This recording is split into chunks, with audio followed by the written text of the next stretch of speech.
What is up, guys? Welcome back to S3M2 Football and welcome to today's football preview video. The UEFA Champions League second leg playoffs kick off later this week, so please stick around for me just a little bit as I talk about the fixture that is kicking off this Wednesday on the 19th of February between Real Madrid and Manchester City at the Santiago Bernabeu Stadium in Madrid.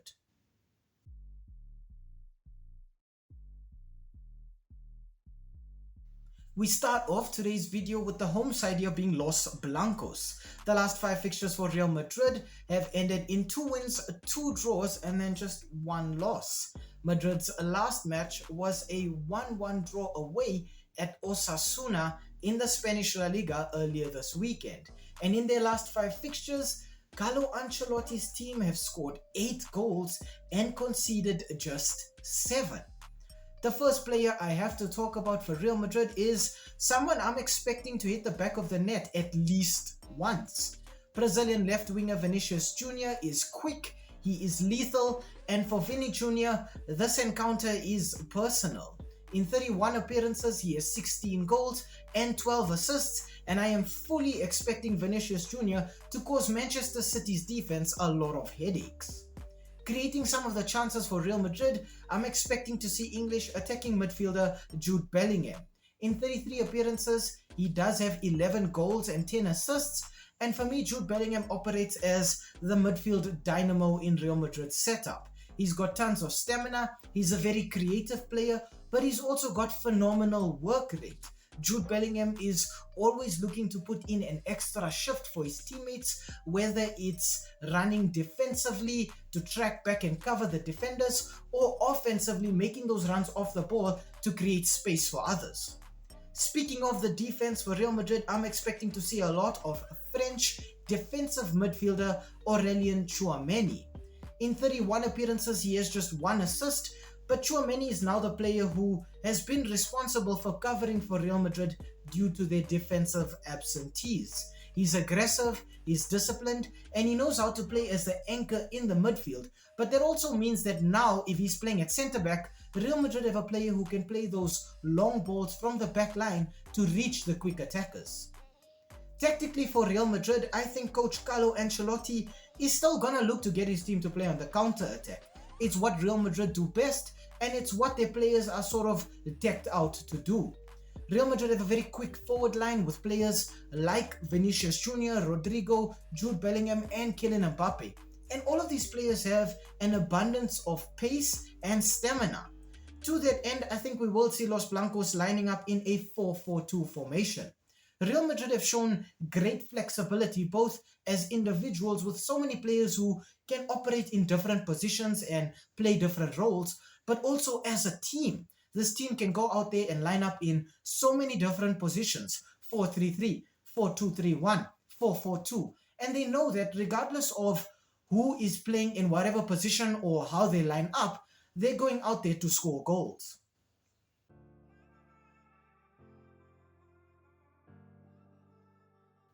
Okay, on to the away team. Now, for Manchester City, the last 5 fixtures for the Citizens have ended in 3 wins and 2 losses. Manchester City's last match was a surprising and yet impressive 4-0 win at home in the Premier League against Newcastle. And in their last 5 fixtures, Pep Guardiola's team have scored 12 goals, but they've also conceded 10 goals. The first player that I want to talk about for Manchester City is somebody who I expected to get goals, but who seems to be coming up a little short in the goal-scoring department. English right winger Phil Foden has 10 goals and 5 assists this season in 32 appearances for Manchester City. He's got tons of pace, he's got very good ball control, and Phil Foden is so creative that he can operate as a playmaker anywhere in that attacking third. But lately he's struggled to create chances and he struggled to score chances. So hopefully in this match, we see the Phil Foden that we expect to see. Next up, I want to talk about Belgium attacking midfielder Kevin De Bruyne. In 26 appearances, De Bruyne has 3 goals and 6 assists. And for me, in Manchester City's setup, Kevin De Bruyne is the orchestrator in midfield. He's the passing maestro who looks to sort of pick up the tempo or slow it down for Manchester City and just give them a massive degree of control over how the game is played. Defensively for City, I have to talk about Portuguese centre-back Ruben Dias. In 23 appearances, Ruben Dias has no goals or assists, but he brings a sort of element of aggression and physicality to Manchester City. He operates as the defensive rock in the heart of their back line, and he's very intelligent as well. He's not the quickest player, but Ruben Dias makes up for it with his positioning and his ball-winning ability. The game plan at Manchester City, thanks to Pep Guardiola, is all about keeping the ball. It's about playing a possession style of football, and the midfield then has a very important role in that setup. Their job there is to just hold onto the ball and ensure that it is moved all over the pitch with these probing passes. To that end, I think we will see Manchester City lining up in a 4-2-3-1 formation. They did line up in a kind of 4-1-4-1 formation in the reverse fixture at the Etihad, but I think that left the Citizens a little bit vulnerable at the back. Now with the 4-2-3-1, it gives them more control over the center thanks to a double pivot, which will probably be made up of perhaps Ilkay Gundogan and Kevin De Bruyne, but one of the players will be allocated the duty of staying back and covering the defense, while the other one looks to operate as a playmaker and just distribute the ball to the front line.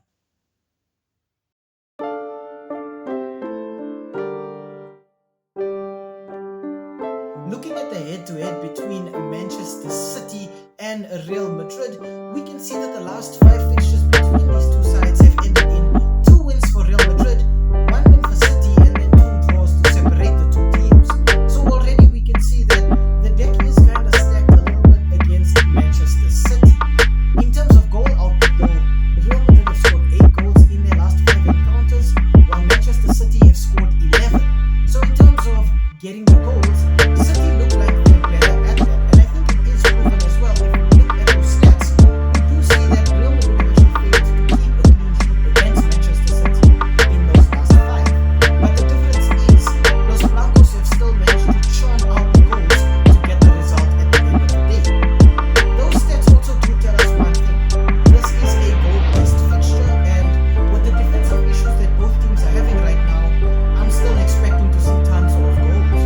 Manchester City are still without Rodri in their midfield and Nathan Ake in the back line, while Real Madrid are missing the entire defense. They're without Alaba, Antonio Rudiger, Eder Militao, and Dani Carvajal. So everybody who's playing as a defender for Real Madrid right now has been sort of shoehorned into a position that is not natural for them. I think though this clash is also pretty personal for both of these teams, thanks to the Rodri and Vinicius Jr. debate. It came down to who would win the Ballon d'Or and FIFA's World Player of the Year award, and we saw a situation where one won one award and the other won the other.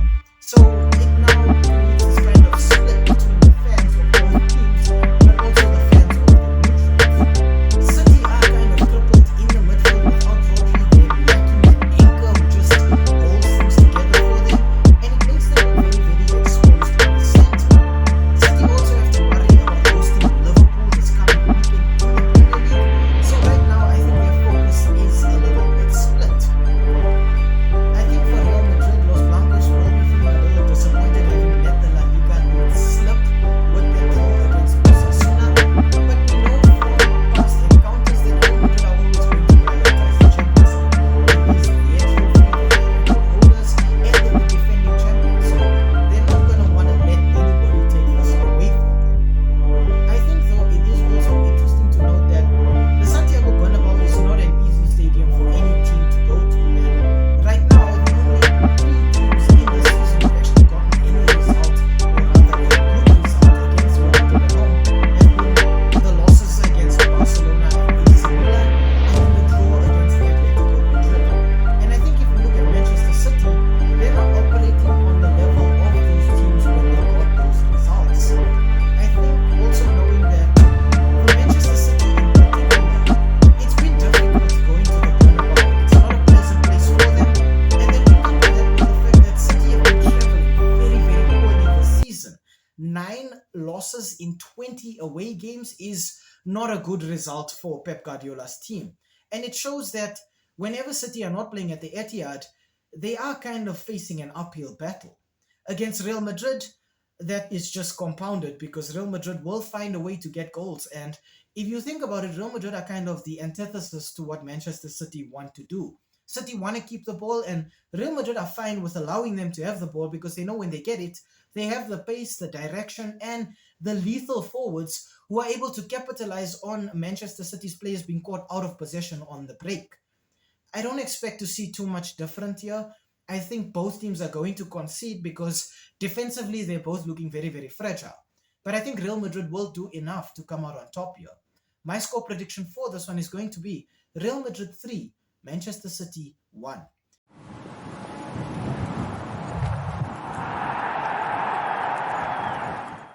Hi, thank you for making it to the end of this video. We really appreciate the watch time and the fact that you took some time out of your day to spend it with us talking about the sport that we all love. If you enjoyed the content, why not, drop a like down below or comment in the comment section. Maybe even consider subscribing to the channel. And I mean, while you are here right now, have a look at some of our old videos too. They should be appearing on the screen right now, along with that subscribe button. So you know exactly what to do. Thank you so much. It really helps with the YouTube algorithm. And have a great day out there. And we hope to see you again very, very soon. Thanks. Stay safe.